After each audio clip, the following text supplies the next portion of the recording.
Hede ya gukungwira miaka 13 ya gikundi kia Ahadi Kenya, Murugamiriri wa gikundi giki Dagitari Stanley Kamau niagathiriirie ruhonge rwa ugima wa mwiri ruria runyitanire nake hari kuhukia ndutu matura-ini. Thimu ya mwaka uyu ni kurehe mirimu yothe hamwe nigetha riria tureka kampeni ya ndutu tukahota kurora mirimu iria ingi yothe. Igongona riri ritafaneirio kaunti-ini ya Kilifi, Kamau akiuga akoretwo akirongoreria arutwo aria mahutitio ni ndutu niguo gutigirira ni mamukira githomo mari na ugima mwega wa mwiri. Guku mwena wa Kilifi no njuge tukite kuo tondu andu mateithikite muno na nikuo kugeretie muno kuri andu aria mena ndutu ko mahonete.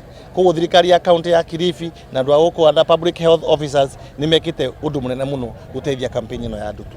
Muingi hende no ni uthiite na mbere guthingatwo kunyita itemi na kumeria aria mangikorwo magomeirwo ni ndutu matura-ini. Lakini kienda kule mashinani ama zile informal settlement jiga menace iko juu sana. Kwa hivyo tunaomba washikadau wote, sisi wote tushikane mkono tuone kwamba tunaweza kusaidia hawa watoto. Handu-ini ha Inooro TV, njitagwo Wanjiku wa Kimani.